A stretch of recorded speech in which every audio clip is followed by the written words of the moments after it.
friend, welcome to Ruby motivational channel. मैं हूं आपकी होस्ट रूबी। आज का मोटिवेशनल स्टोरी है कि कभी जिंदगी में आप गिव अप नहीं करें। Never give up on your dream. कभी सपनों को नहीं छोड़ें।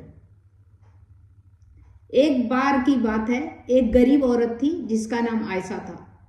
वो छोटे से गांव में अपने माता पिता, छोटे भाई बहन के साथ रहती थी। उनके पिता एक किसान थे, लेकिन खेत बहुत उपजाऊ नहीं था। वह अक्सर किसी तरह गुजारा करते थे। आयशा एक बुद्धिमान और जिज्ञासु लड़की थी। वह अपने आसपास की दुनिया के बारे में जानना पसंद करती थी।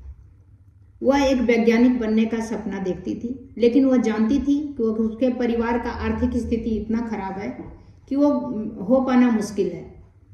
तो आयशा के एक दिन आयशा के पिता बीमार पड़ गए। वह काम करने में असमर्थ हुए, नहीं काम कर पा रहे थे। परिवार अब कैसे चलेगा? तो इस तरह में आयशा को अपना स्कूल छोड़ना पड़ा। आयशा अपना परिवार के लिए कड़ी मेहनत करने लगी।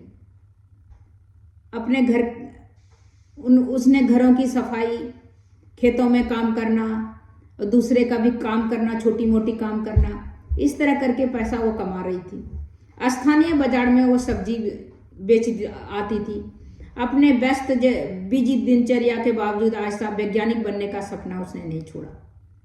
वह देर रात तक पढ़ाई करती थी, पुस्तकालय से किताब उधार ले आती थी, घर पर स्वयं जो है अपने आप प्रयोग भी करती थी। कुछ कई सालों के कड़ी मेहनत के बाद दृढ़ संकल्प के साथ आयशा आखिरकार अपने सपने को हासिल कर दी। अपने सपने का पंख जो है, पर को उसने टूटने नहीं दिया और विश्वविद्यालय में, यूनिवर्सिटी में उसने दाखिला ले लिया और वैज्ञानिक बन गई। उन्होंने विज्ञान के क्षेत्र में महत्वपूर्ण योगदान भी दिया। आयशा की कहानी हम सभी के लिए प्रेरणा है। यह दिखाता है कि अगर हम अपने दिमाग में रख अपने जो सपने हैं, उस सपने को हम टूटने नहीं देंगे और अगर करते रहेंगे तो जरूर एक दिन वो सफल होगा।